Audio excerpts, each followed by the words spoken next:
Welcome, everyone, to the 27th episode of the Die Laugh Love podcast. I love the synchronicity of episode 27 happening on 7/20, July 20th. I love that. And I think it's important as we dive in to take a reminder to remind everyone here why I call this the Die Laugh Love podcast. Most folks are familiar with my love of what I call vitamin joy.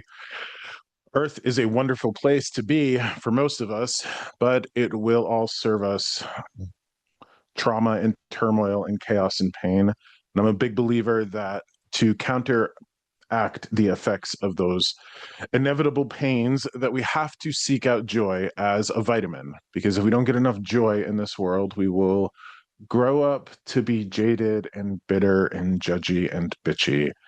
And because we are all going to die one day, we must do our damnedest to laugh and to love while we're here. So I want to bring that as, I guess, the intention of what we're about to share today. I want to hopefully share a little bit of vitamin joy with you. I want to encourage you to seek it out because, unlike pain and turmoil and chaos, joy doesn't necessarily fall across your lap in the same way that pain and turmoil do. So go out and get what brings you joy. I'm not going to take them off, but I will remind everybody that my good luck charm is on for any of my group sessions in person in front of an audience, or when I do these live. I do wear Golden Girl socks. And Golden Girls, to me, are a really great reminder of what a 22-minute checkout from reality can do for giving us some joy. With that being said, I will recommend, if nobody has seen it yet, I will recommend a TV show that has brought me a lot of joy recently over the past year or two on HBO Max or whatever they're calling it. There's a show with Bridget Everett called Somebody Somewhere. And if you've never seen Somebody Somewhere, I really encourage you to watch it because that show is soul medicine. It's a half-hour format. It's a little bit of comedy, a little bit of heartfelt stuff, but it is absolutely soul medicine. So that show is Somebody Somewhere. Now, as we dive into episode 27, I want to remind everybody here that this is an online spirit gallery. I am a psychic medium by profession. I do channel spirits, our beloved dead, our dearly departed. But today's episode, today's time together is going to be a little different.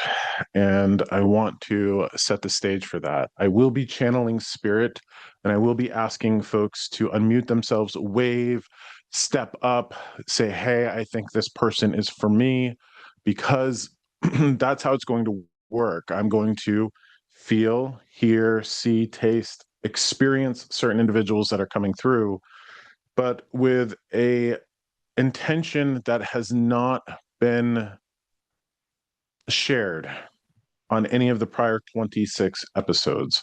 So today, for episode 27, we're doing something completely new. As we jump into this, and before we get into the readings, I have to share a few stories for you. For folks that do not know me, I grew up in northern Vermont and New Hampshire.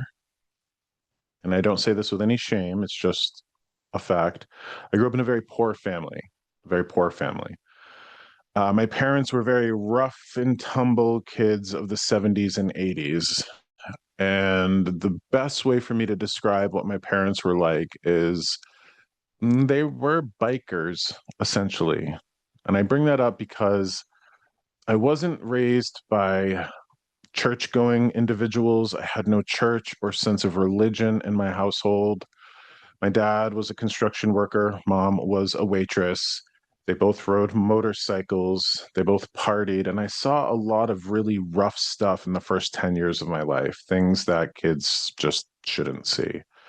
I won't call it trauma. I will call it impactful. And my parents definitely raised me to work hard because they were survivalists. They didn't have any help from either of their parents. They had to make everything with their own two hands. And For folks who grew up in this area in the 70s and 80s, it wasn't the easiest time to get through the world. Now, I do bring that up because when I stepped into this practice in this position as a psychic medium, I did it as a skeptic. I did it later on in life. I'm not a person that will say I was talking to spirits as a kid. I was a kid that loved horror movies and Stephen King. That was it. I was not out in the garden talking to fairies or talking to spirits. That was not my story. I got into this path because I took a DNA test that led me to ancestry research. And when I started to build my family trees, I had a marketing company with about 80 clients in a 25-mile radius around the town I'm sitting in right now. I was a really well-known technology-driven person. I was an entrepreneur, but I started to have really strange experiences with sensations and impressions that were coming to me that did not make sense. And the short story is essentially I figured out what was going on because I ran a science experiment. I sat down with people that I did not know and I did not want to know them. And I just wanted to sit across from them and say, hey, listen, I'm feeling this, I'm hearing this, I'm seeing this. What do these things mean to you? Now, I did not start out as a Christian, and I would not call myself a Christian right now. But the first woman that I sat across from during that Halloween of 2017, the first question that I asked her was, ma'am, are you a recovering Christian? That was a really weird question to ask a stranger. And come to find out, she was a former minister. She had been kicked out of her church for standing up for the word of Christ. Love your neighbor, love everybody. Her church just didn't seem to agree with that. And so that was the biggest conflict that was in her heart. Since that Halloween of 2017, I have hosted hundreds of group readings. I have sat with thousands of people all across the world, and every single time I do, it is a science experiment. I will sit with people, I will smell things, taste things, hear things, feel things, and I will say, hey, what do these mean to you? 99% of the time, the things that I'm experiencing mean something. Now, over the course of the first few years of doing this, I would have some pretty strange things happen to me. And for me, as a medium, what I work with is what I call a symbol library. For instance, yesterday I was giving a reading to a woman. Spirit, her spirits, my spirits were talking to her about doing a particular thing in a town hall. When I was seeing that, I was seeing my town hall in the town of Lunenburg, Vermont. When I was seeing that, I was instructed in that way to say, hey, I think you need to do this thing in your town hall. Now, spirit has spoke to me in symbols over and over and over. And I think that's one of the reasons why this stuff happened to me later in life, because I had to get to a certain age where I built up a certain amount of emotional intelligence. I had to build up a certain amount of symbols. I find challenges when dealing with people that are from cultures that are not mine, because if I have never seen it or tasted it or experienced it, all spirit can do is go through my mind and through my consciousness and give me the thing that is most familiar to me. If I've never experienced it, they can't show me what it is. And I share that with you because that, to me, is how spirit speaks to me through my symbol library. Now, over the course of doing this with folks, I would sit with individuals and I would know that mom or grandma or somebody in this person's life was a Catholic because I was smelling and tasting roses. I was smelling, tasting roses. Not only were they a Catholic, but they were, it's funny that I would have to say this, they were a good one. They were a good one. Because there are plenty of people that hold onto religions as a way to control and hinder and hurt. And I was not raised in a church of any sort, but my husband was. And the difference between him and I, while I was raised by bikers, he was raised by Bible thumpers. And he was raised through a very traumatically religious household. So when I would smell and taste roses, they would become the symbol that, hey, mom was a Catholic, but she was also a person of grace and love and compassion. She was all accepting. And that's what the symbol of rose has come to mean to me, because for eons now, that has been what the symbol of rose is: grace and compassion and love. As I've done this work, not only have I come to know the beloved dead and the dearly departed of so many people, I have come to know greater spirits alike. And one of the spirits that are in my life, and you could call her an angel, you could call her a goddess. I think we find challenges when we try to describe things that are almost impossible to understand with language. Language always limits what we're talking about, but we always have to use language to describe what we're talking about. I have a relationship with the spirit that you would call Mary. Now, if you've ever been in my studio, you would see pictures of Mary all over. And I'm going to tilt my laptop here a little bit because right here, I have this antique photo, not photo, but picture of Mary and her child. I think it's from 1928. It's almost 100 years old.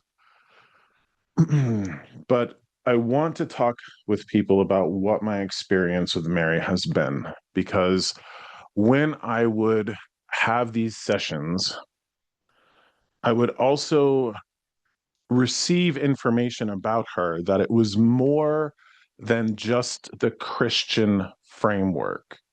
So let me give you some perspective here. Archaeologists and scholars do agree that there was a man named Jesus and there was a woman named Mary, his mother. That is pretty much historical fact. What has happened to those stories since 2,000 years ago is what happens to most stories when humans get their hands on it. When humans get their hands on stories, politics, organizations, religions, myths, most often they will use them to control, hinder, hurt others. Not all humans, but a good majority of humans can use fear and stories to control people. I have found that humans, whether they're spiritual or religious or not, really can only walk through this world one of two ways. Half of us is an animal, half of us is a soul. We'll walk through this world either animal and fear dominant or love and spirit dominant. And when it comes to church of any kind, you'll have the churches that preach God's eternal damnation, or you'll have the churches that preach God's eternal love. And that is a distinct difference. Now, Mary has come to me in a way that is not just the mother of Jesus. So, from my perspective, and I don't mean to trigger anybody, I don't mean to offend anybody, I don't mean to challenge anybody's beliefs, what I have found is that spirit that has come to me is essentially what people over the course of all of human history would call the mother goddess. Mary is a part of that as a human being who once lived. But as we look at the hooded woman of the Catholic Church, what we're looking at is modernized, Christianized goddess worship. As the Catholics and the Christians would be expanding into areas like Europe and Asia and Africa, they would find that most cultures, most people were venerating a mother goddess. And to make it easier to assimilate into that tradition, they propped Mary up into that mother figure. For perspective,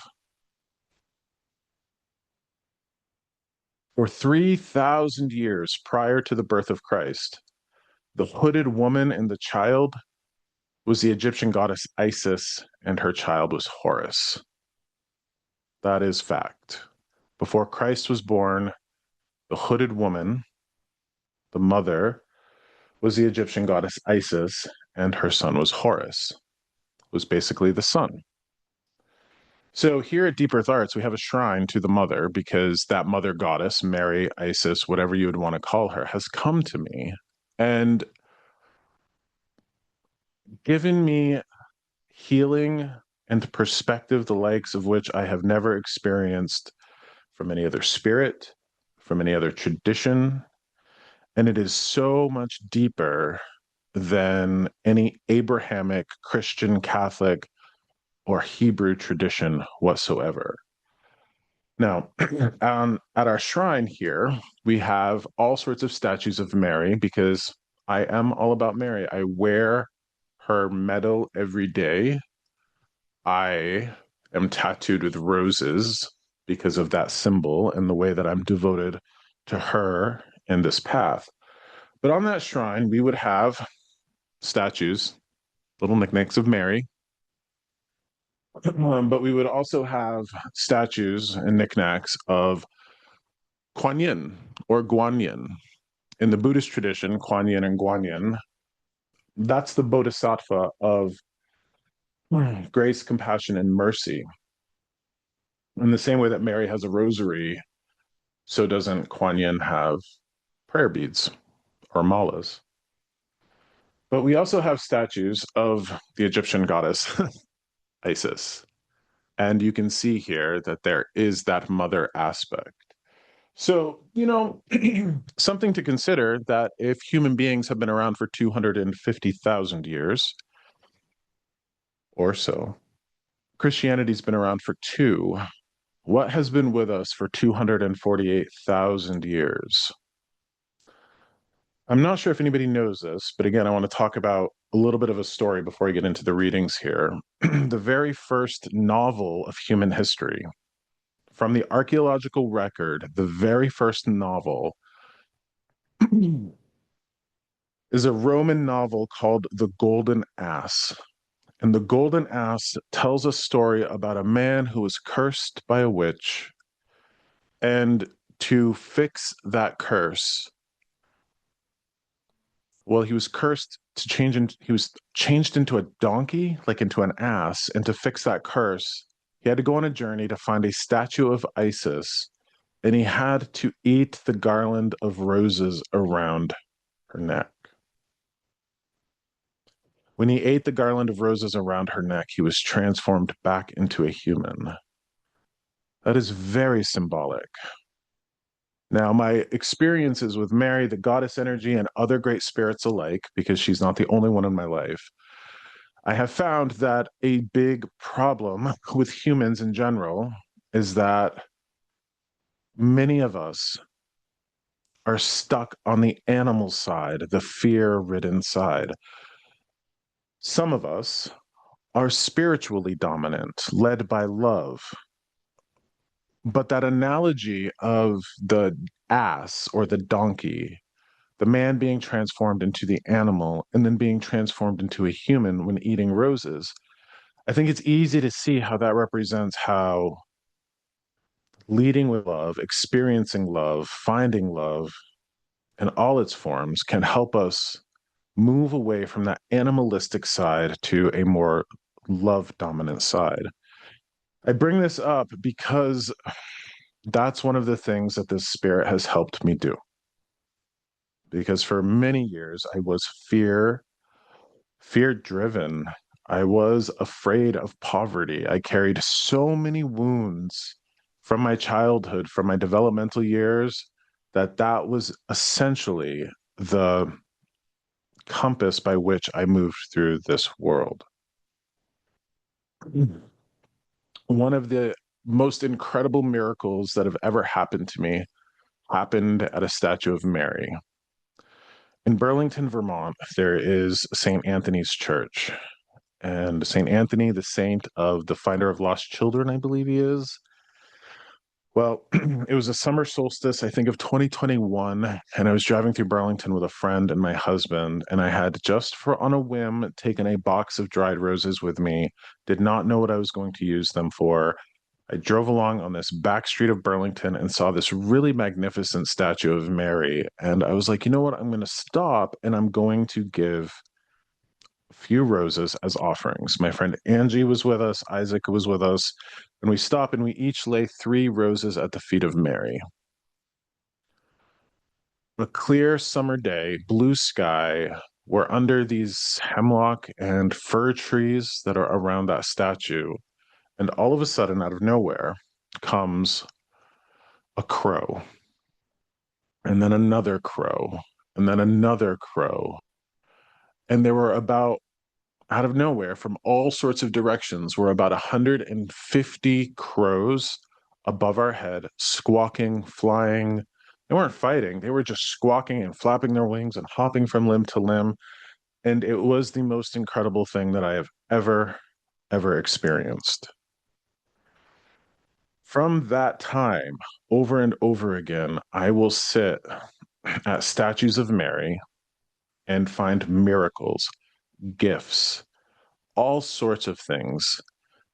I will feel a profound sense of peace. And one of the things that I've done with Mary or with that goddess energy is laid my burdens at her feet. One of the things that I would encourage people to see, because there is a way to take our love of the Christian mythology and those historical precedents, we can take those stories of Mary and Jesus and lay them over things that are far older than Christianity. Because one of the things that I have been taught or experienced is story helps us define these building blocks of reality. But if we were all born 10,000 years ago, before Isis, before Mary, before Jesus, before any of these stories, before any of these names or myths, what would we know? Remember, humans have been around for 250,000 years. If we were alive 10, 15, 20,000 years ago, before any of those names and before any of those stories, what would we know? We would know love. No matter what we would call it, we would know the love of our family, the love of our children, perhaps the love of our land and our home, the love of our animals. And I think that's something that we can lean into. So when I say Isis or Kuan Yin or Mary, none of what I'm experiencing here or sharing here is meant to proselytize or tell you to start going to church or start practicing Buddhism. What I am trying to share is that there is a force beyond our human understanding that is with us. Love is a force of nature in the same way that motherhood or parenting is a force of nature. If you are a mother, if you are a parent, then you know what I'm talking about. And when we talk about the divine love of the feminine, I think that the patriarchy in modern times has really watered it down and softened it. Because for me, the divine feminine includes how a woman or a parent would kill for her children without hesitation, without a second thought. And one of the most violent acts, murder, how that could be an expression of love, well, that would come from that sense of duty and love and protection. So the story of Mary absolutely has to do with love. The story of Isis has to do with love. Kuan Yin, all of these myths, all of these representations have to do with love. And as I've given readings, I want people to know that my experience has included this. When I sit with people, I will feel this goddess energy around people of certain paths. So I've recently written a blog about how I was led to Windsor, Vermont. And you can scroll through my social media profiles to find it. And in that profile, I would have referenced another blog I wrote about doing live audience work. I will feel the rose energy or goddess energy around people who are selfless, who are giving, nurses, teachers, sometimes people who aren't even finding a profession to express that, peacemakers, givers. Now, one of the things that I've experienced from the world of spirit is that when somebody says the rosary or somebody says the mala, what they're actually doing is they're grafting their soul or taking themselves and sort of aligning themselves with what I would call the rose energy. So when I would smell a rose for Graham or mom, well, she would align herself with that love of that goddess energy, that angel, that goddess, whatever you want to call her. And when they go to spirit, it's a really clunky analogy, but I think a lot of spirit is like a beehive or a flock of birds or a school of fish. Moms, grandmas who would love with every ounce of their being would become aligned with that goddess energy, that rose energy. And in that way would then help their descendants here in this world. I will often talk about what separates our world from the world of spirit to be like a one-way mirror that we would see in a cop show. We sit on the side of the suspects, our loved ones sit on the side of the cops where they see us and they feel us and they know us. Well, they also can send messages and healing and guidance through to us. And it's oftentimes those moms of love and compassion and grace and grandmas and aunts and teachers and friends and sometimes fathers and sometimes brothers and sometimes male people too will be aligned with that energy and contribute to the well-being of this world. So today I've set the intention to channel goddess energy in the way that I have done in the past. But I want you to know how it works from my perspective. Being connected to that energy is like being connected to the totality of the energy of the ocean or the sun. There are some spirits and energies in the world of spirit that would obliterate a human because they're so big. When we interface with those larger angels or gods or goddesses, whatever you'd like to call them, there is a certain sense of reduction of power, almost like being plugged into one spirit, plugged into a larger spirit. I guess what I'm trying to say is that when I channel goddess energy, there is most often a mom, grandma, great grandmother, somebody in the world of spirit who can mitigate that energy down to the human level. So it's almost like layers of an onion, if you will. It's hard for us to imagine that because we're so individualistic on the human side of things. But in the world of spirit, there's very little separation and a great sense of togetherness. Now, here's how the readings will begin. I'm going to channel a person, and that person will be one of your people. This will be an opportunity to come through and share some of that wisdom from that goddess energy, some of that wisdom from those who were once alive to give you specifically guidance and messages. But what I know is that when I do this, they coordinate it in such a way that essentially everybody here will be able to benefit from those messages and that guidance. Okay. So I want to talk about the woman who's with me now. Now, here's an important thing.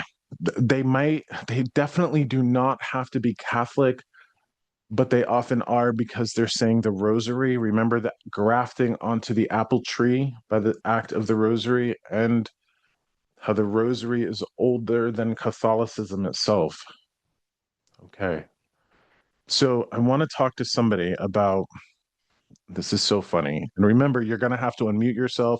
I'll start looking at the screen. I'm going to talk to somebody here about the love of carrying on traditions of a mother figure. Now, a lot of us can say that we're doing that, but I want to talk to you about some of the specific traditions. I'm seeing a colander of noodles. What looks like spaghetti noodles, but those noodles could be simply just noodles. And I think that there's something done with those noodles and they're taken and they're making cold. Like, this is a peculiar thing because I'm familiar with macaroni salad. It might be that, but it doesn't feel it. It feels almost like oily. Cold noodles. I'm seeing like the colander and the noodle symbol. I feel like say a love of sunflowers or flowers. I'm also seeing what looks like handmade ornaments. Okay, what handmade ornaments? I think that either this person was crafty, you would have all been crafty. There would be handmade ornaments in like the family Christmas bucket. There's something about you taking life too seriously, clenching your jaw, trying to be perfect. This woman has a very loving nature, of course, because that's all of whom I'm going to get today. But she would also want to share with you a message about lightening up. I also get the sense that you might be trying to start your own business, like really clenching hard onto starting some sort of journey or business. Okay. She's also talking about whispering in your ear in dreams. You're falling asleep. She's with you. She's talking to you.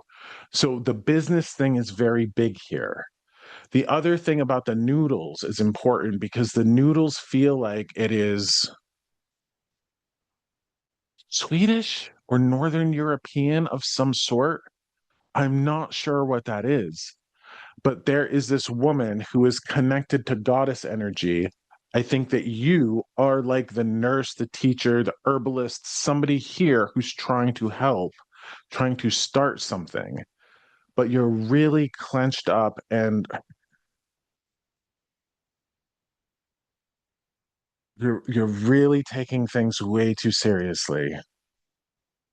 So, is there a noodle dish from anybody? Is anybody trying to start something really clenched up, jaw, tight jaw?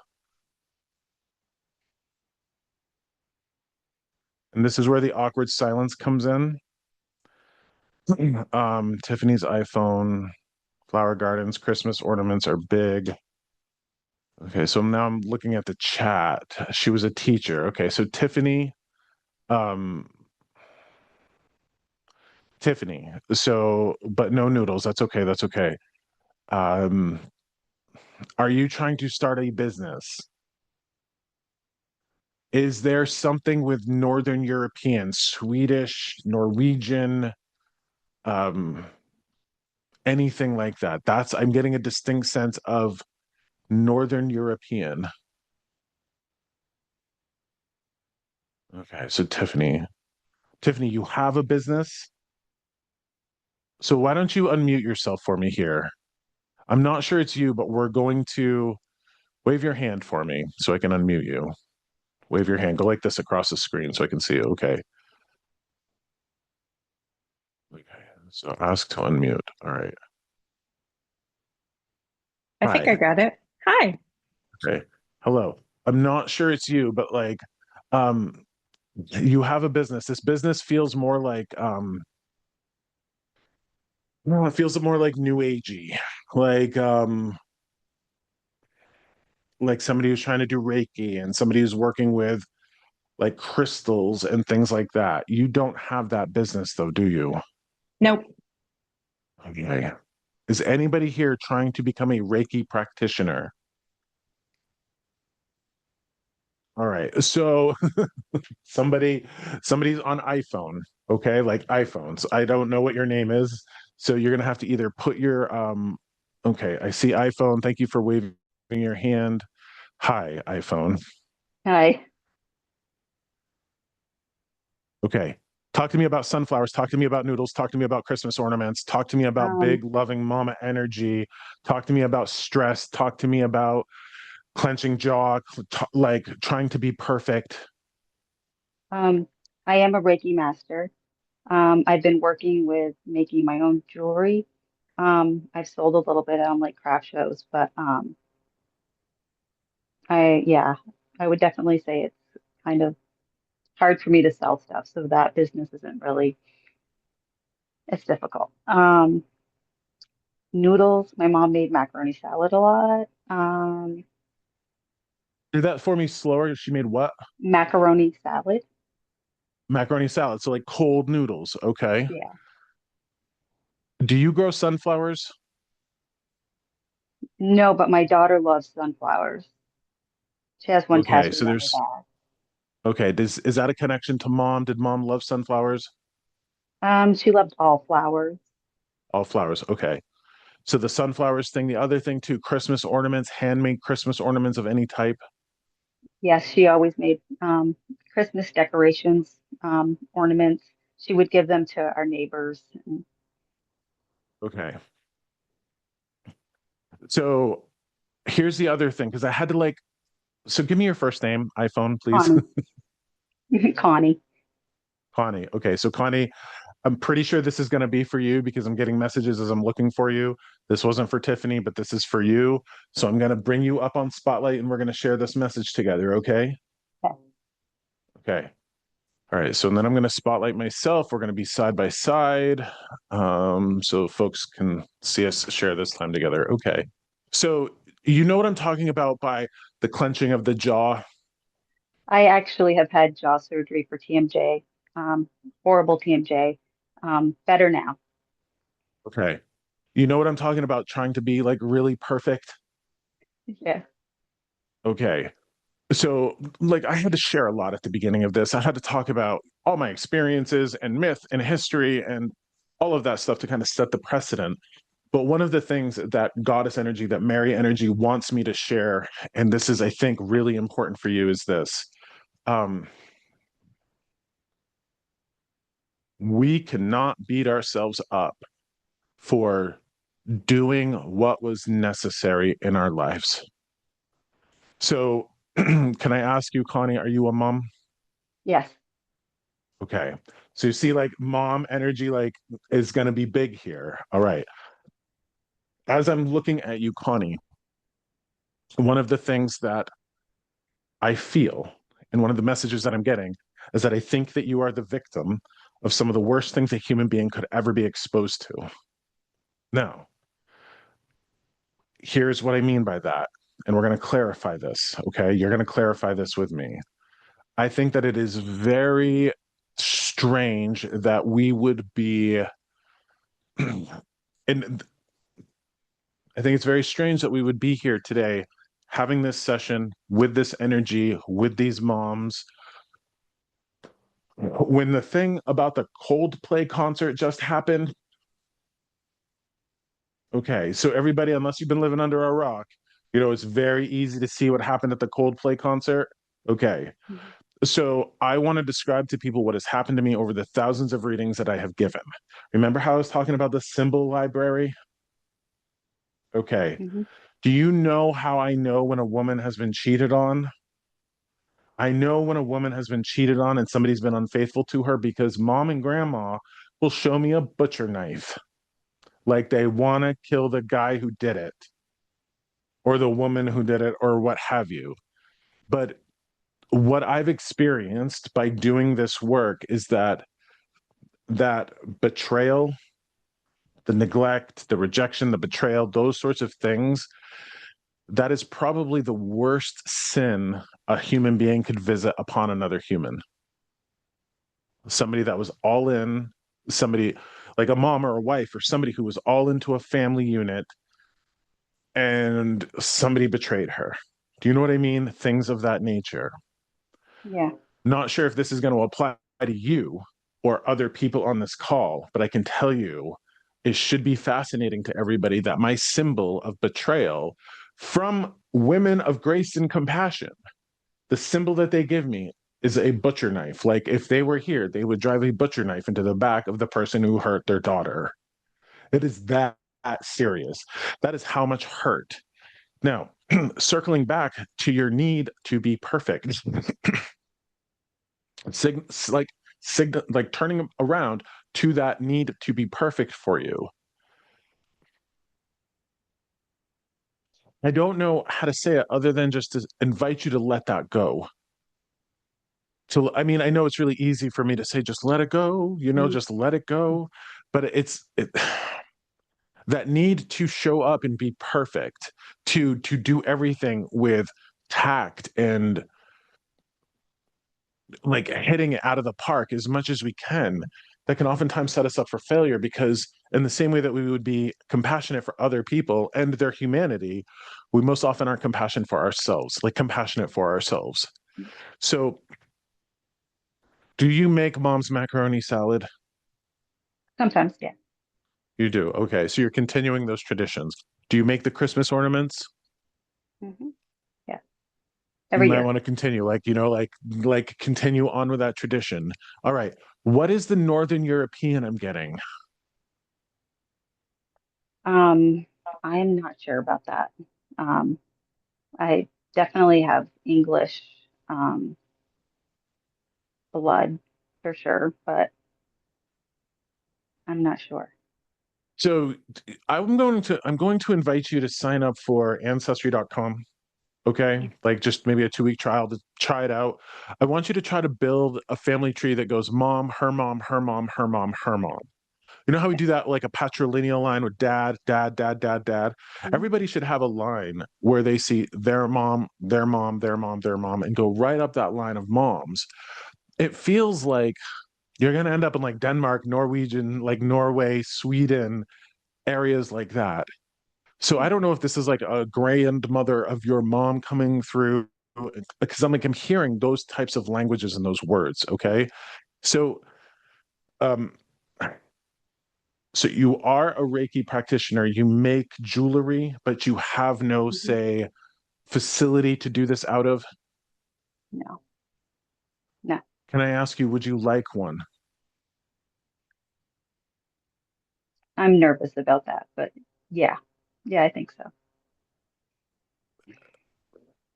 Okay. So I'm going to tell you like this is why I'm asking you if you'd like one because what I'm seeing is working with like economic development programs, like the Mhm. grants and the like, how like they redevelop certain areas and then they do like deals on rent and things like that. It feels like you could have something. I'm weirdly seeing a bunch of house plants like the philodendrons and the vines and things like that to maybe put in the window. Do you have a green thumb? Yeah, I have a lot of plans. Okay. But what's interesting to me is that you must have had visitations from mom because she's saying like she whispers in your ears. You must have had dreams from her. She's right there with you. Hmm. Okay. You know how you say like you're nervous, right? All right. Hmm. If your daughter was nervous, what would you tell her? Yeah, my daughter has her own business. She does great. And I encourage her. Well, Yeah. just work with me here, Connie. If your daughter was nervous, what would you tell her? Do you know what I mean? Like, let's Yeah. say you had another Yeah. daughter who was nervous, who had the same nervousness as you Hmm. do. Well, what would you tell her? If you want to have the Yeah. best life, you've got to tell yourself what you would tell your daughter because that's what your mom is telling you here. Hmm. Okay. So, and I think this is a big message for everybody who wants to go out on their own or have a dream or have a business or, do something bigger. It's better to have tried it and have failed at it than never to have tried it at all. Now, can I ask you, do you have sisters? Yes, I have a sister. Okay. I don't know if this is sisters like blood sisters or sisters that are friend in spirit. Do you know what I mean? Like you could have friends. Yes. So what I'm seeing is something called three sisters. Three sisters. Okay. So this might be like a little collaborative shop with like studios for Hmm. people to do certain things. Do you have two other women in your life that could like go in on something like this with you? Possibly, yeah. Would you Hmm. consider them your sisters? They're my, I actually would consider them being like my spirit sisters for sure. Your dear what? Like a spirit sister. Yes, that's what I would call them. Yeah, I think that's really important for you to consider because there's something about like this is a big nudge for you. Okay. So here's something to consider. Mom, when I was describing the rose energy, whether she was a Catholic or not, mom would have that energy, loving, wholesome, gracious, compassionate, right? Okay. For you, you have that energy as well. You have that energy as well. And if I am sharing this time with you and you're getting nudged through me by goddess Mhm. energy, you have to consider that one of the greatest forces in the universe would be on your side. It would be on your side. I want you to consider how much the pain of regret exists in the world of spirit.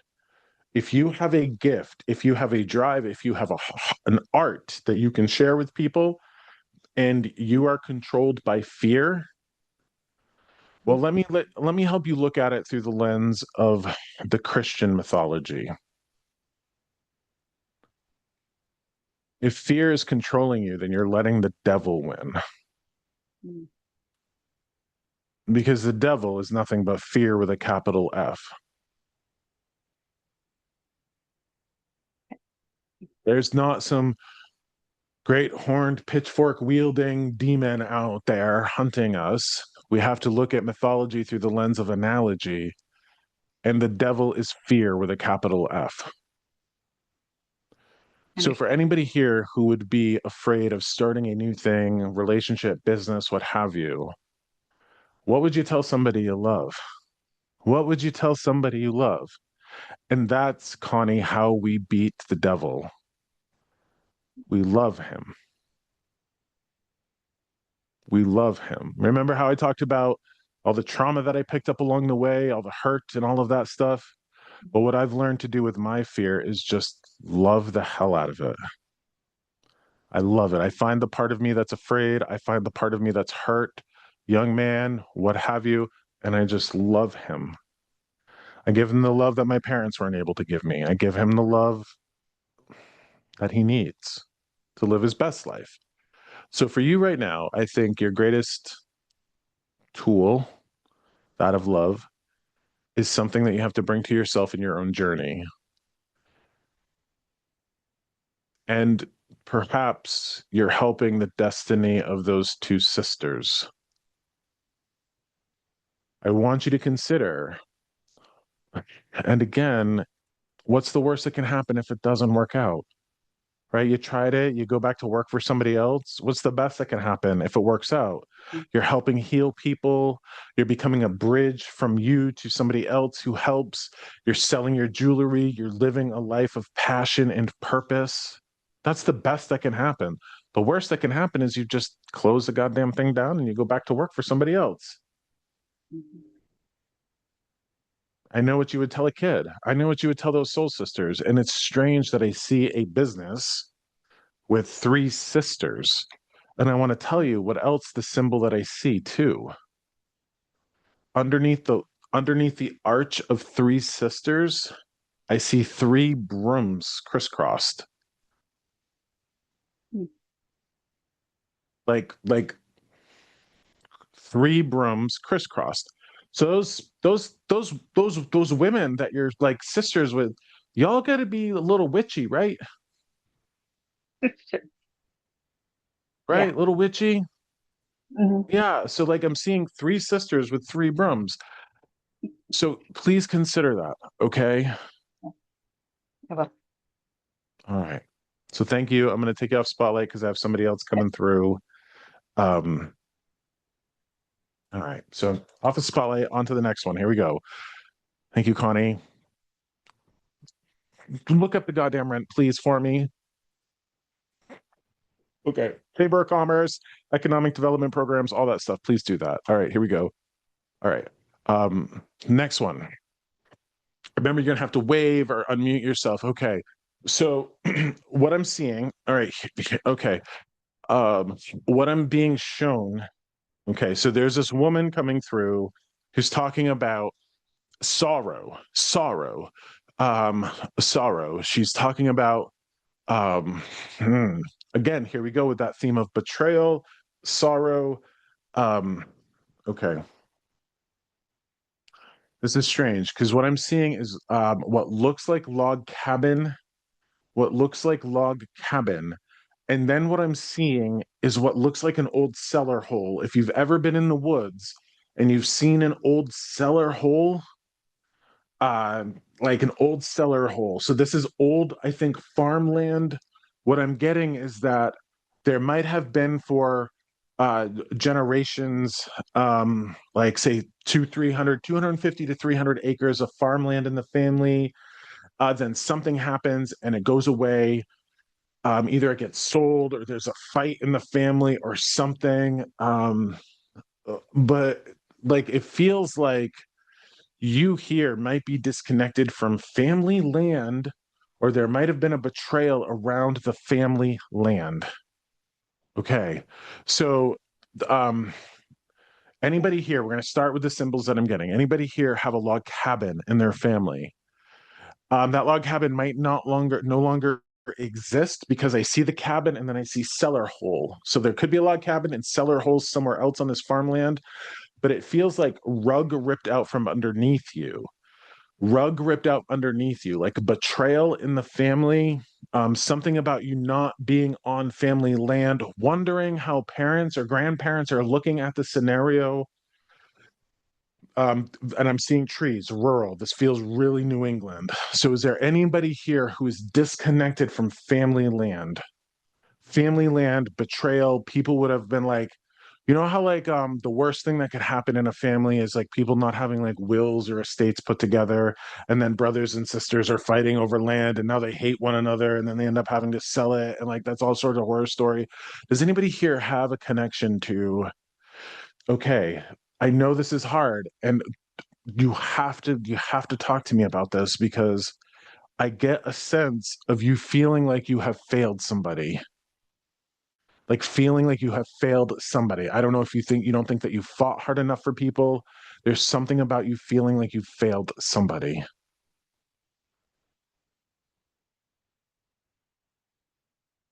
I have this message that you haven't. And it feels like you've gone from like big bunch of family land back to like an apartment or something very small.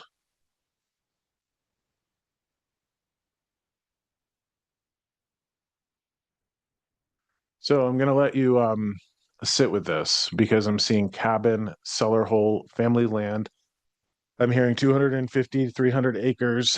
Um, I'm getting the message that there was nothing that you could do about this, that there was no way that you failed. You're keeping the family together. I'm not seeing anybody wave their hands. It could be people that have their video off. If this is you, then I'm going to have you come up. Because one of the things that's the worst thing that you can do to a guy like me is when you participate in this, and this has happened to me before, when you participate in this and you get a connection and you don't say anything. Like I need you to say something. That's the worst thing that you can do for a guy like me. It's the worst thing that you can do for your spirits because your spirits are trying to give you this message. I feel like mom and dad are together. Hi, Sally. Hold on one second. Here we go.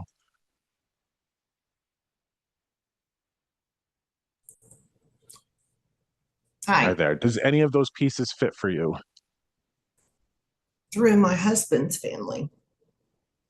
Um, they had a home that the center was a log cabin that we lived in when we first got married. They had family land, his father through his grandfather, not multiple acres, maybe 30, 40. We were given a plot of that land to build a home on. And then my husband's father decided that he wanted the property back to give to his third wife's adult children. So we had to, well, my husband had to leave our beautiful home. He could not live there. So we live in a much smaller house now by choice. Okay, so betrayal, like I Very was much. talking about. Very much. Okay. Sometimes 30 to 40 acres feels like 300 acres to people who have no land. Right? That's a lot of land. Would you, and there was a log cabin, would you know of any sort of like old cellar holes on this property? Was it old farmland? Yeah, the cabin was, I mean, ancient, the cabin part, and there was a I don't even know what you call it, but a little house outside that had a cellar under it. It was kind of creepy. I went down there once and I was good. Okay. If there's nobody else that can grab this, then it's going to be you and I, Sally, and I'm going to bring you up on Spotlight. Okay. I'm going to bring you up on Spotlight and we're going to share this time together. So here's something. And remember, I can't control any of this. I'm just honoring who's coming through and how they're coming through. So here we go. So for you and I, we're going to be sharing Spotlight side by side here on Zoom. Okay. So, Sally, tell me, are you an Earth mama? Like, do you like the woods, the nature? Like, do you Yeah. like Earth? Oh, yeah. Okay.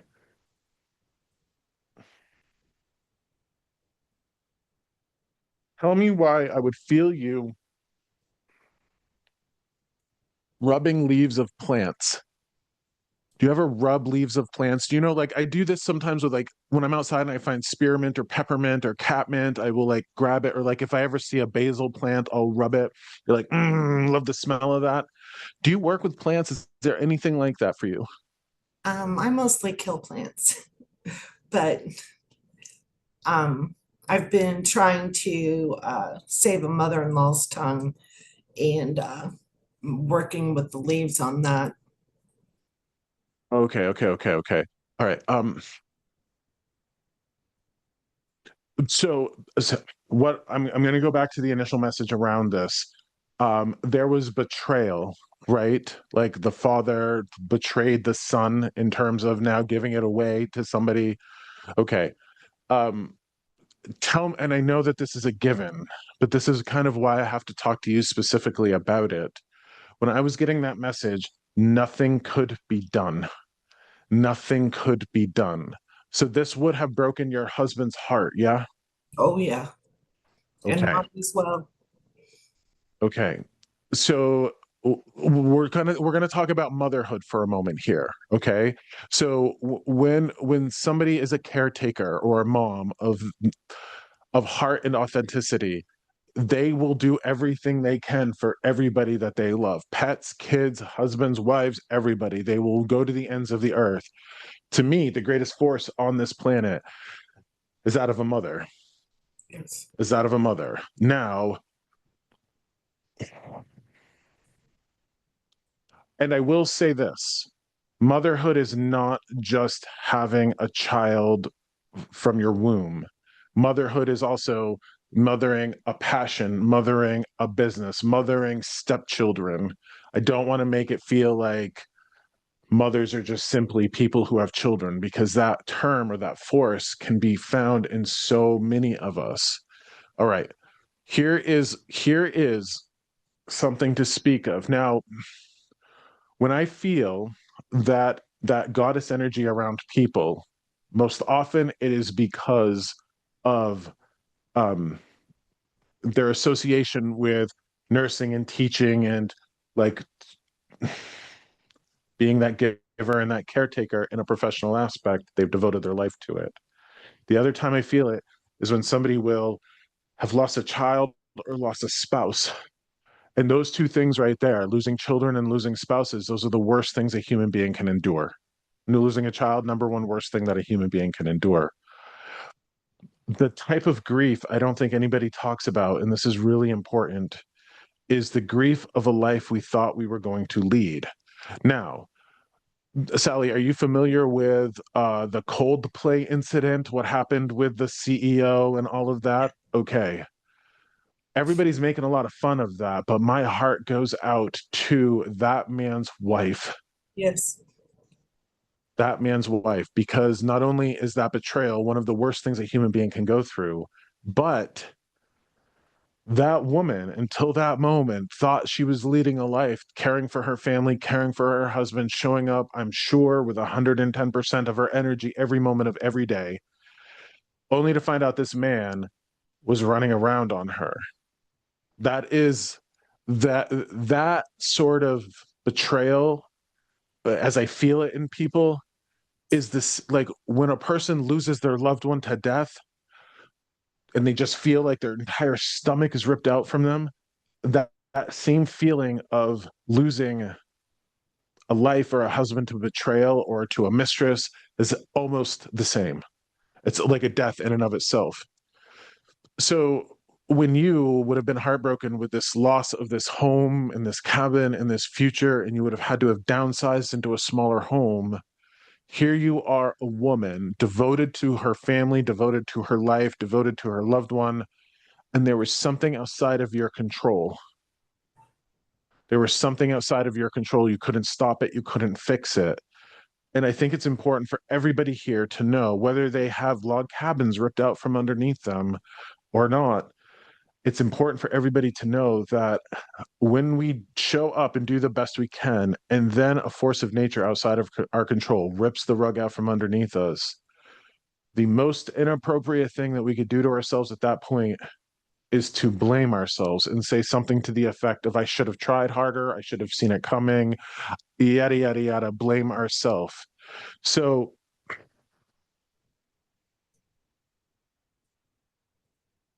for you, Sally, I think that's important for you to remember too, that grief, that betrayal, all of those are real.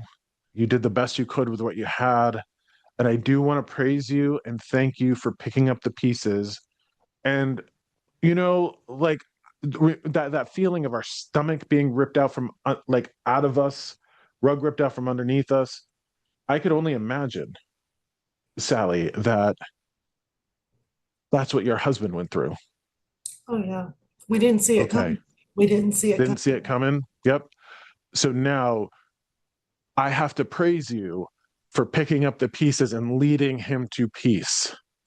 Because as much as you were heartbroken, you were also somebody who saw your loved one heartbroken, and you did everything you could to muster your energy and move to peace. That man, playful, very jokey, very playful. Yeah. Your husband, he's in spirit, yeah? Yeah. Okay. Here's a funny thing. Oh my gosh. Okay. So I'm a 46-year-old man that can blush. He's trying to get me to blush. He's He's trying horrible. to get me to blush. You know what I mean? Like he's saying some really funny things to me. But okay. I don't know if you ever wanted one of these or had one of these. He's showing me a motorcycle with a sidecar. Okay. So it's not going to be long before you're in his sidecar. Motorcycle. He's showing me the goggles. You know what I mean? The like, brrr, all of that. Thank you for talking to him every day. Thank you for talking to him every day. He can see you and feel you in a deeper way than you can see and feel him, but it's nice to hear your words. It's nice to hear your voice. It's nice to hear your heart. Can I ask you, why would he apologize for his mother? Was his mother mean to you? His mother is mean. She's horrible. She is He's a very apologize. unhappy soul. He's apologizing for his mother to you. Okay.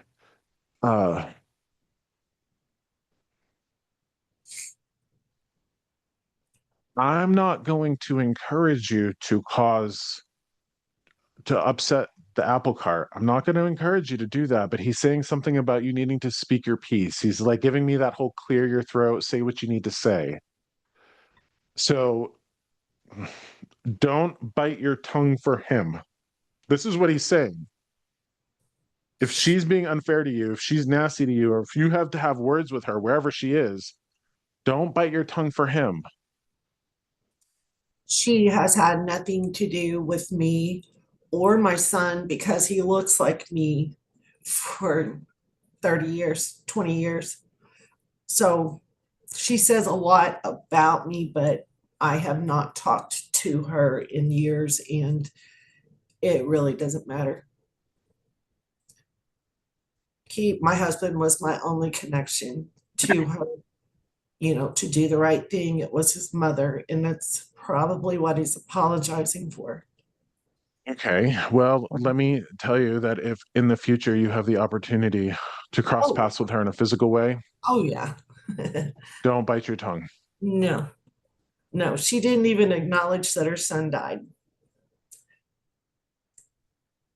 I Okay. mean, to friends in our hometown, she didn't even tell anybody. I mean, because she despised me so much. It's crazy. And all I did to her was marry her son and love him for 41 years. Well,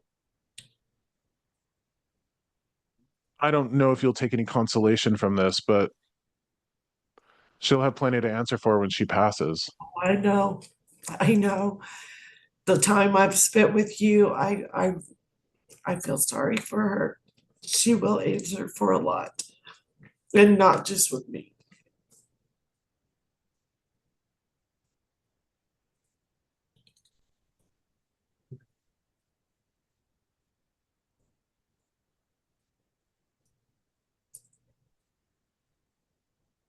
Every night you crawl into your cold bed and you feel like you're alone, you're not. And you need to know that. Now, one day, Sally, and I don't know how it's going to work for you, and I can't guarantee you that it will work like this, but I think you're going to be one of the lucky ones where you just fall asleep and don't wake up. Like one day you're just going to fall asleep. He's going to come to in a dream. He's going to escort you out of this world. And then, so live fully as much as you can while you're here before you fall asleep and don't wake up. Because the word rally comes to mind. Like you're rallying for you. You know what I mean? You're rallying for him. Again, that inevitability of reuniting with him is important. Now, the Yes. other thing that's fascinating to me is this: your husband would be incredible, heartfelt, giving. Here's a funny thing: I believe his mother is suffering from something physical, bone wise. I think she's got something in her bones. She may very well have bone cancer or osteoporosis. And here's how much your husband is at a place of love. I believe he's helping her. That's fascinating to me because that's how much compassion we return to. Yeah. That's how much compassion we return to. So, this woman, awful to you, awful to his sons, and yet your husband would be in a place where he would notice her being in pain with something and he would contribute his energy to her. That's fascinating to me. That speaks to an incredible amount of love that supersedes our human ability to love. We return to a deeper ability to love when we get over there. I don't know why he keeps showing me the motorcycle and the side cart. Like, He uh he had a gang of friends when I met him. They raced motorcycles. They were just crazy together. And that's how I met him.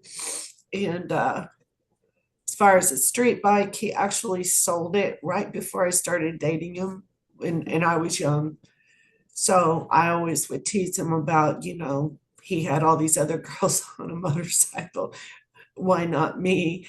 And he said that he was over motorcycles. So we did lots of other things. I mean, they usually involved dirt and mud. So not too far off the racing motorcycles. I want that. Yeah, Sally in the side cart. Sally yeah. in the side cart. And I would get in the sidecar with him. I'd be like, what the hell? Let's see what happens. I think you're going to have that opportunity. Okay. So I want to thank you for being here. And I want to thank you for, as much as humanly possible, within all the reason that you can muster, uh, to be a woman of compassion and grace. So thank you for that. And thank you for understanding humans in their really complicated ways that they are. Um, but I'm shifting on to the next one. The next one's coming through, okay? So take care of yourself. Thank you, Josh. So I have a really funny request for you before I go on to the next one. Okay, you have a picture of you and your husband, yeah, like side by side in the same picture, two faces. Yeah. Okay. I know this is kind of problematic in our modern day and age, and people have a lot of opinions about what I'm about to bring up. But I want you to do your husband a favor. I want you to take a picture of that picture of your two faces, and I want you to go to an AI engine, and I want you to type in, "Can you please put us on a motorcycle and sidecar?" I actually just downloaded an app last night and I haven't begun to play with it yet. It's awesome. I will do that. I just did it last night. Okay. So you gotta feed it your faces. You know what I mean? You gotta Yes. feed it your faces and then Yes. go, I want to see him on a motorcycle. I want to see me in a sidecar. I want to see us like Yes. coming into like the sunset, things like that. You could just have a lot of fun with that. So have some fun with that. Anything that puts a smile on your face is something that's putting a smile on his face. Okay. So have fun with it. I will. All right. Take care of yourself. I'll see you. Okay. On to the next one. On to the next one. Okay. So the next one is an interesting one for me because what I get is I'm seeing a church. And again, I've been in a handful of churches. I've been to like two church services my entire life, but I'm seeing like a big cathedral. I'm being like a big cathedral, and the area, the altar where they would like where the priest or the minister would be, and like the altar, like I don't know what it's called, vestibule, altar, what have you. Um, and I don't know why this woman is coming to say this to me. So I'm gonna peel it apart with you. Has anybody here lost an actual like minister? Like a woman minister? Because I'm being pulled up into that altar area and I'm feeling from her like that's where I am. That's where I am. So has anybody lost a minister, like a holy woman? Like somebody who would have spent time in like the altar area of a church. And I'm seeing big cathedral, but I'm feeling like I'm up in it. So I don't know if she was like, did anybody ever like have a woman who would have like maybe refreshed the flowers or cleaned the windows or done things up in that part of the church? I'm getting like this would have been her life. Like this would have been her life. She would have been up in like I'm seeing the stained glass and it almost feels like she's up in it. But like holy person, holy person. Like church would have been her life. It feels like if she wasn't like the minister, the reverend, or the woman that was doing this, she would have been lighting candles, putting flowers up. She might have been helping the minister, but she keeps showing me like up and in that church area. Anybody have somebody like that? Okay, so I've got a Reverend Peter Johnston is here. Okay, hello, Peter. All right, so I'm gonna unmute you, and we're gonna have this conversation. Okay, because this woman feels like she would have been like in that area, like cleaning, anything like that. Do you have a woman that's like that? My godmother was an ordained minister. She was ordained in 1949. I really don't see her as like tidying up, but she spent a lot of time in church. You did. So she was an ordained minister. Did she conduct services? Yep. Every week, 56 years. Okay, so this is going to be for you. So I'm going to bring you up on Spotlight and we're going to have this conversation, okay? Because this is like the woman that's up in the altar. She's showing me up in the altar. Okay. All right, here we are. Spotlight, Peter. It's okay for me to call you Peter. Do you prefer Reverend? No, please. Okay. All right, so Peter, here we go. All right. Do you remember her being neat and tidy? No, not at all. Like She housekeeping wasn't was neat. not a thing. No. Would she have been neat and tidy of her holy area? I would say the church was always clean. I'm not really connecting with that, but I'm just like I'm getting a sense of pristineness. Pristineness. Um, it would have been her life. She would have been in there. May I ask you, and we're going to circle back to the noodle salad. Does macaroni salad mean anything? no, not connected with that. There's no heaping bowl of macaroni salad connected to this woman. Don't think so. No, no family barbecues. No anything. Lots of church suppers, but Church suppers. Okay, so like during like because I've never been to a church supper. We're gonna ask. Would there have been bowls of salads? Would there have been big heaping bowls of those things? God, yes. Okay. All right.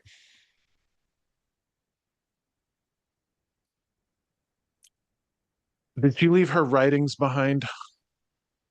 I have not. I do not know. She kept them. She kept every sermon, every prayer, everything she did. I don't know what happened to them because I wasn't around when they moved. Okay. Would you be able to connect with family on that? Yeah. Okay. So here's something that I'm getting a nudge on and a push on, and I want you to just consider this. Okay. This is important. It may not be your project, but it should be somebody's project. Here's a book that I wrote for my grandmother. Not a very big one, kind of thin, a lot of pictures. And in the back of this book is my grandmother's poetry. I'm getting a nudge about her writings, pictures, story, things like this that perhaps should be preserved.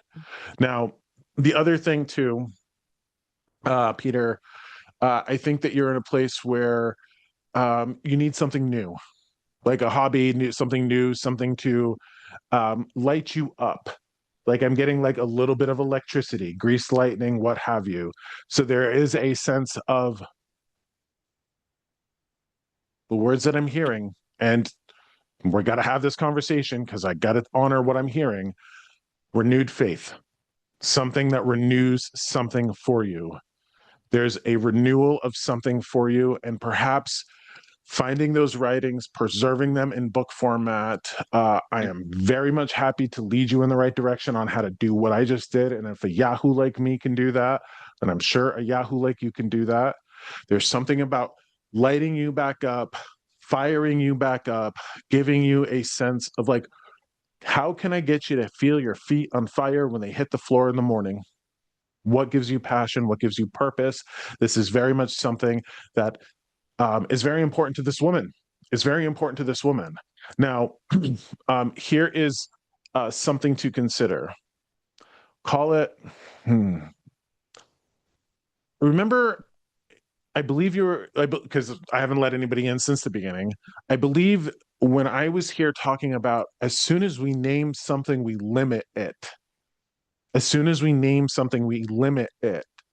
So she's talking to me about this. She's like, call it God, call it source, call it universe, call it the one infinite creator. It doesn't matter. It's all the same thing. Call it love. She says, call it love.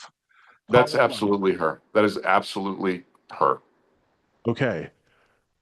With that being said,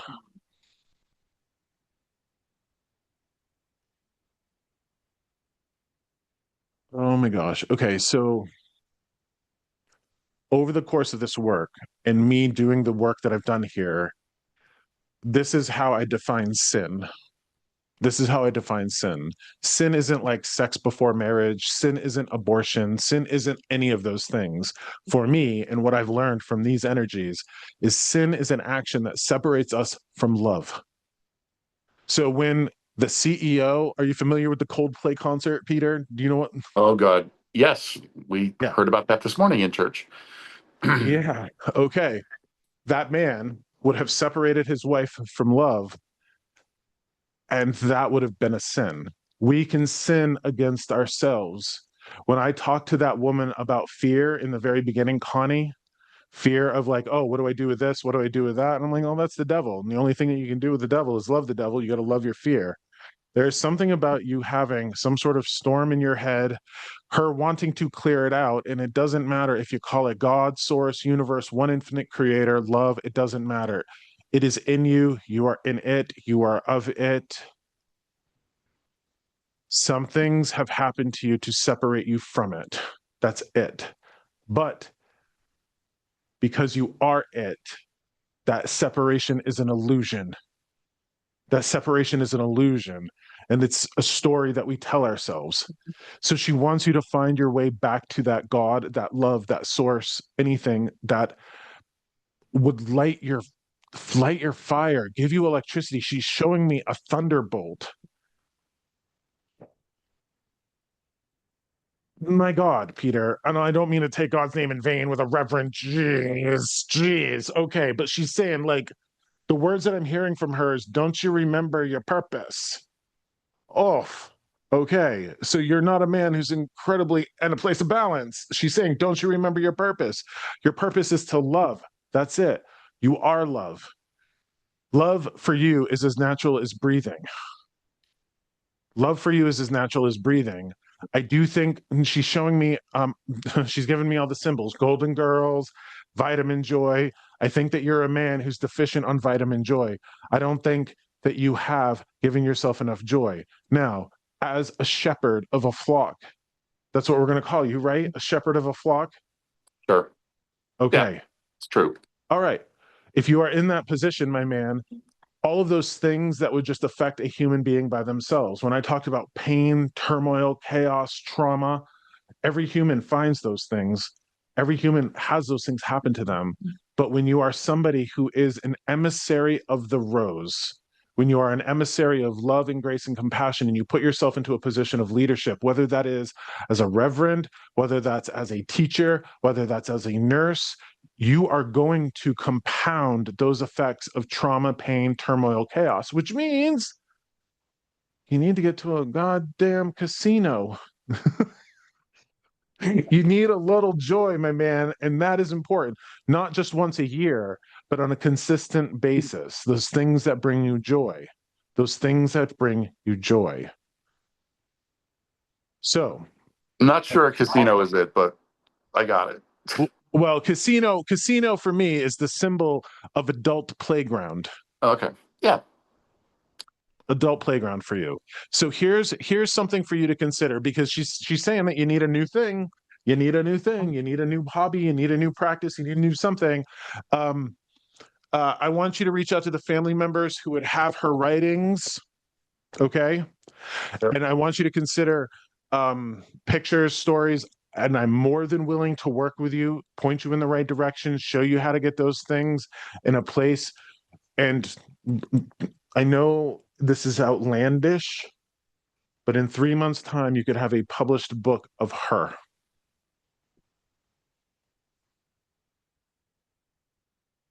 Well, I'll just call her daughter-in-law.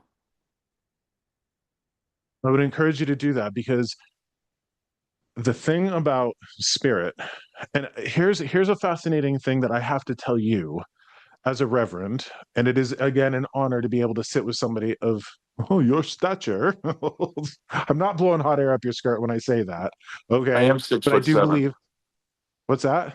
I am 6'7". Okay. Well, I do believe that you are somebody. Remember when I was talking about good Catholic, bad Catholic? Okay. I do believe that whatever denomination that you find yourself in, you're the good version of it. Yeah. I hope so.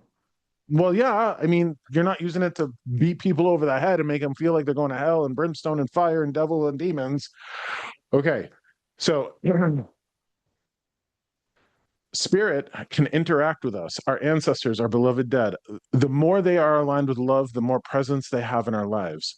There's certain things that they cannot interact with us. And I'm going to tell you what those things are. When we have to grow,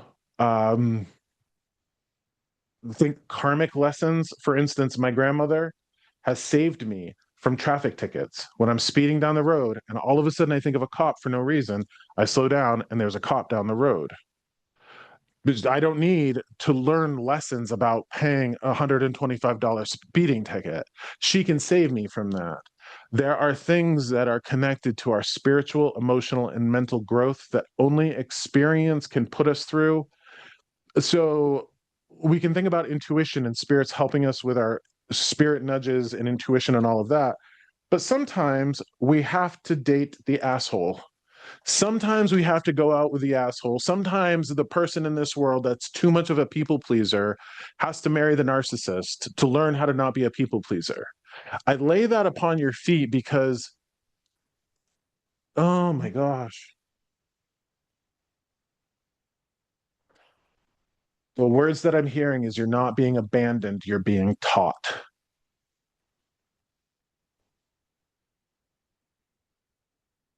That is huge. That's huge. Okay. So for that, imagine what you can do for the so your godmother who is an ordained minister, you said? Okay. Yes. I want you to here's this perspective. Here's this perspective, and I want you to knock it out of the park for me and for her. So before my grandmother passed away, she wrote poetry. Nobody knew she wrote poetry. She sent it to a friend. That friend, when my grandmother passed away, sent it to my sister. So when I was doing this book, I reached out to my sister and was like, hey, Jess, do you have pictures or stories of Graham you want to share? And she goes, well, funny enough, I have this poetry. Okay. I put it in the end of the book. I took her actual handwriting, cropped it out, and I transcribed it here. Now, my mom and my aunt had no idea that this poetry existed, had no idea I was doing this book. So my mom gets this book and she gets to the end and she gets to this poem, To My Daughters. So that right there is worth more to me than $1 billion. $1 billion.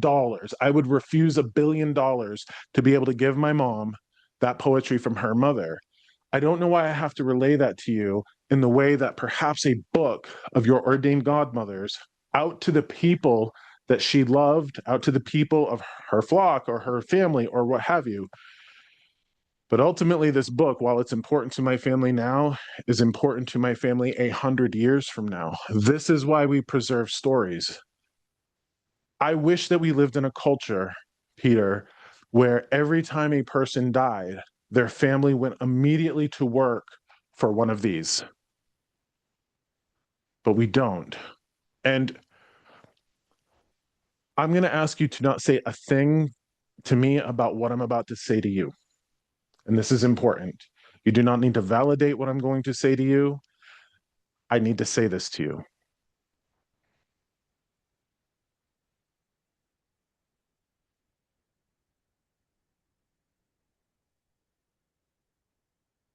In no way, no form or function, no fashion, there's no life, there is no version of events, there is no version of your life, there is nothing about you, nothing about any of your days, nothing about any of your past, nothing about any of your so-called frailties or weaknesses.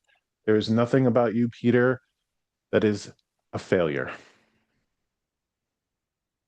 Nothing. Nothing. You are nothing but a success. And you are somebody who has devoted their life to love with a capital L, which would be God with a capital G. Okay. The grace and compassion that I would have Connie give herself is the grace and compassion that I would have you give yourself. When I encourage Connie to set up a Reiki shop selling her jewelry and crystals with her 3 sisters workshop witchy place, I'm encouraging her to love her fear. I have to encourage you to find the God of your own heart and give it to yourself as much as you give it to others. I also need you to find some vitamin joy for yourself too, man, because you're deficient. Okay. So with that being said, hold on. Okay. So here's what I have to end. I'm wrapping up. Here's this important part of this. You can find God in the stars. You can find Mary in the mint plant outside your door.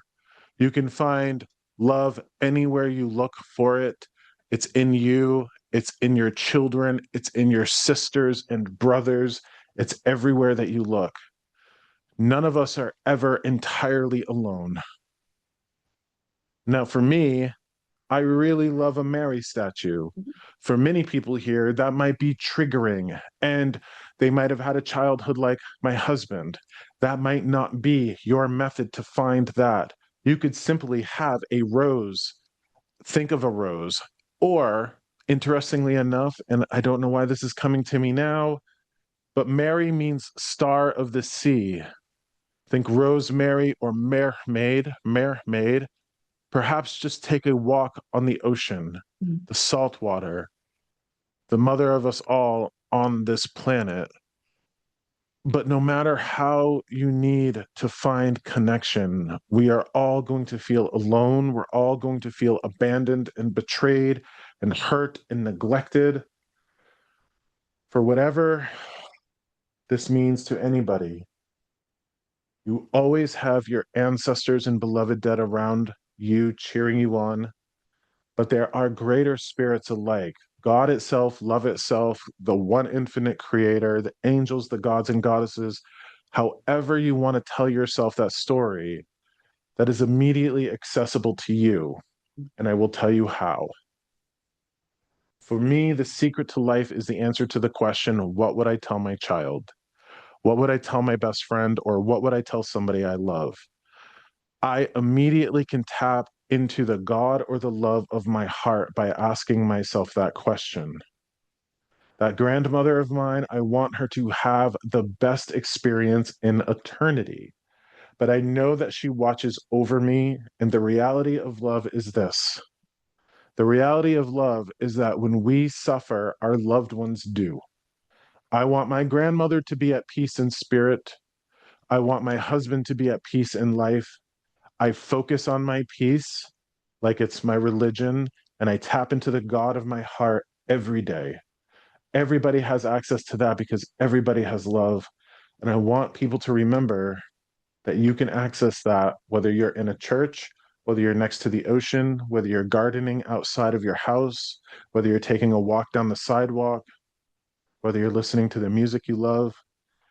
You are in that love, you are of that love, you come from that love, you return from that love, and it is immediately accessible to you right now. Ooh. All right, folks. Well, I want to thank you for this. It's been a heck of a time with everybody here today. I hope everybody got some sort of wisdom or lesson out of this. But thank you for giving me the opportunity. Thank you for joining. Thank you for bringing your energy to our time together today. I will say that I am available for one-on-one readings. I am available for group readings. I have books and videos and the other podcasts out there. But no matter what, always take with you the love that you have for your loved ones and yourself, and know that it is a resource that never runs out. You don't have to walk to the top of a mountain for it. You don't have to spend 10 years with a therapist for it. You don't have to do anything to tap into it. It is the most renewable resource you could ask for. You just have to remember that it's there and intentionally tap into it. So I want to thank everybody for being here with me and listening to the myths and the stories and the connections that we shared. I want to thank Connie, and I encourage her to have her own business. I want to thank Sally and thank her for doing everything that she could for her husband while he was here, and especially when he walked through that heartbreak and the betrayal of his father. And I want to thank Peter for all the work that he's done for caring for his own flock. I want to thank everybody for being here, and I encourage you all to take care of yourselves. So be well, take care of yourself, and much love to you all.